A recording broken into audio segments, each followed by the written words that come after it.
and welcome to episode 5 of the Stitch Goddess podcast. My name is Elizabeth. You can find me on Instagram and Ravelry as Elissa Pack.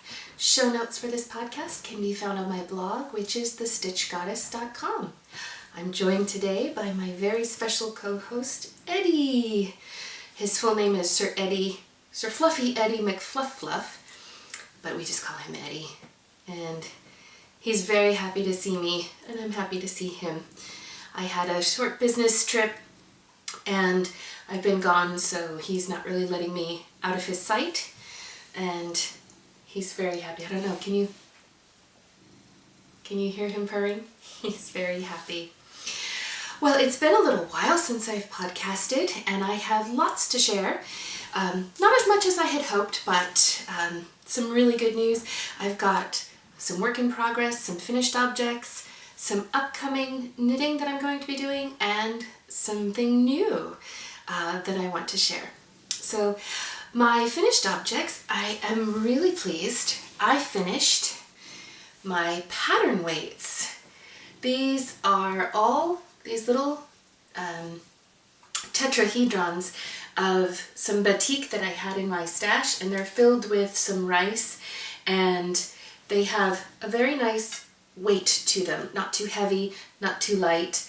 I thought this was going to take a really long time to sew them all up, but it only took a few hours to fill them with rice and do a slip stitch along one edge.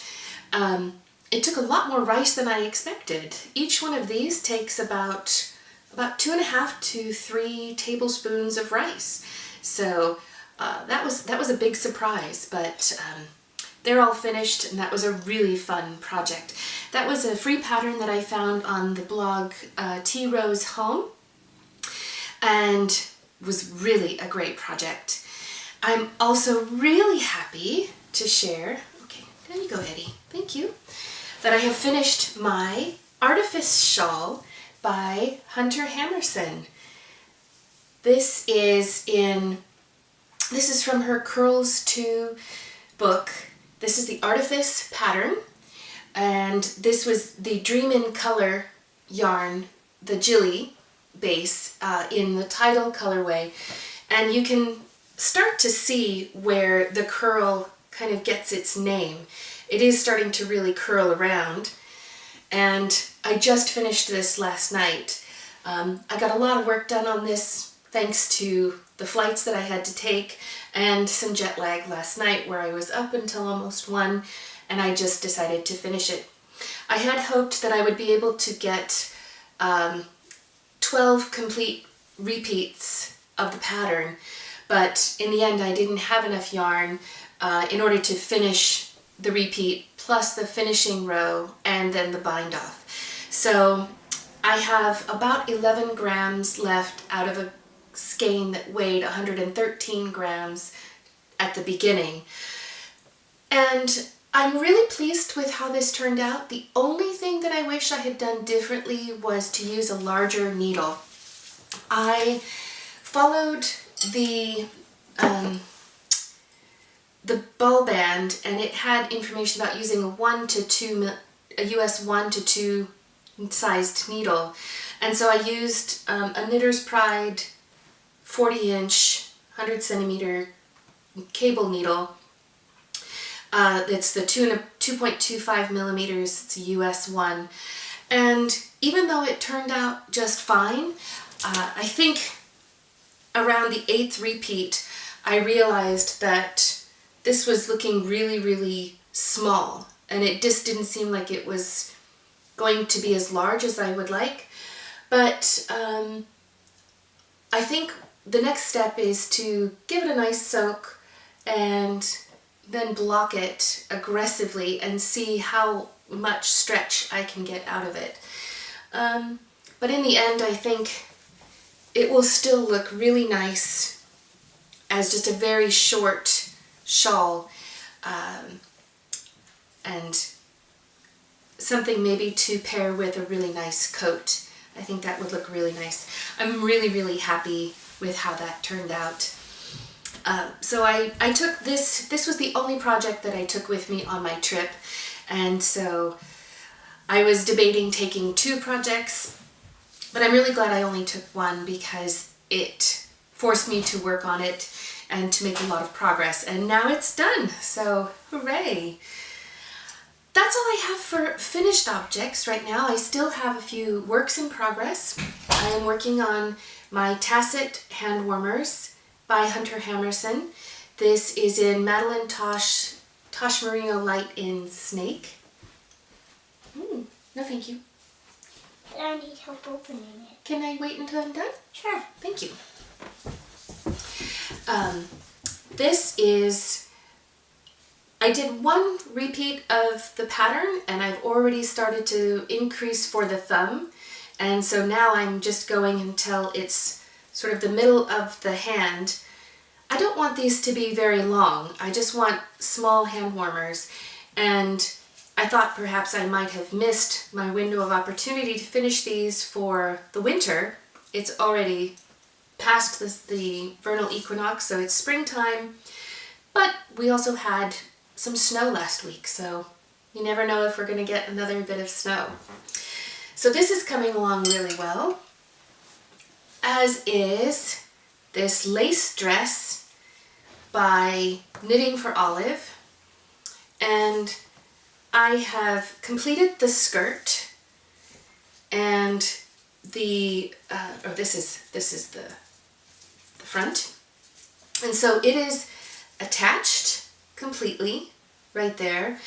There was a pleat, which I had never done before, so I got to do a new technique, and then right now I am ready to start splitting the project into the front and back and start working on the armholes and the opening in the back. So this was a very satisfying knit so far, and I'm looking forward to trying to finish this week. There's still quite a number of steps that I have to do, but I'm confident that I can work on this because it's going so quickly. I do have a lovely new project bag that I would like to share. It's a pink unicorn bag by The Fawn and the Fox. I saw this on Instagram and it was about 3 minutes before these were going to go live in her Etsy shop, and I went onto the Etsy shop and it was an absolute impulse purchase, and I think I was foiled a few times in... Yes?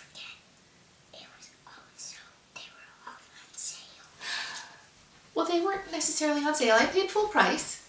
Oh yeah? Yeah.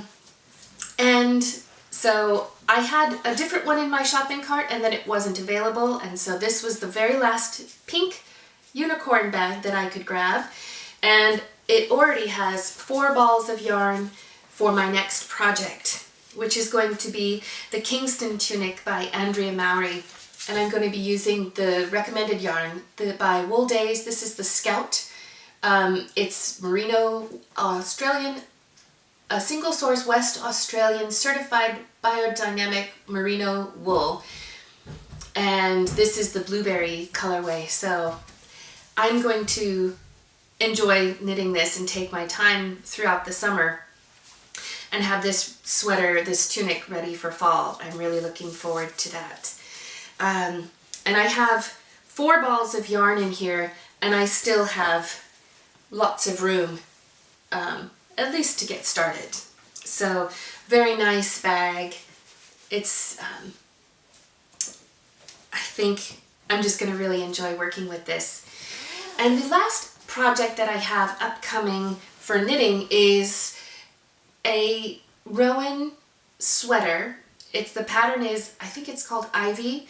I'll see if I can pop in a picture for you. But it is the Ivy slash neck sweater in Rowan Kid Silk Haze in a beautiful aqua color. This sweater has been hibernating for a very, very long time, and I think it's time to start bringing that out. And once I kind of get started, it's going to be sort of one of those projects that you can just knit and knit and knit because it's all stockinette stitch I've got one side of the sweater. I think I have the back finished, so now I just do the front and then the sleeves. It's very, very simple. It's just time consuming because Rowan Kid Silk Haze is very, very tiny. It's like knitting with thread. So I think it's just time to work with that sweater again and try to finish it because it is my oldest work-in project. It is, you know, in its retirement and it needs to be brought back into my active knitting.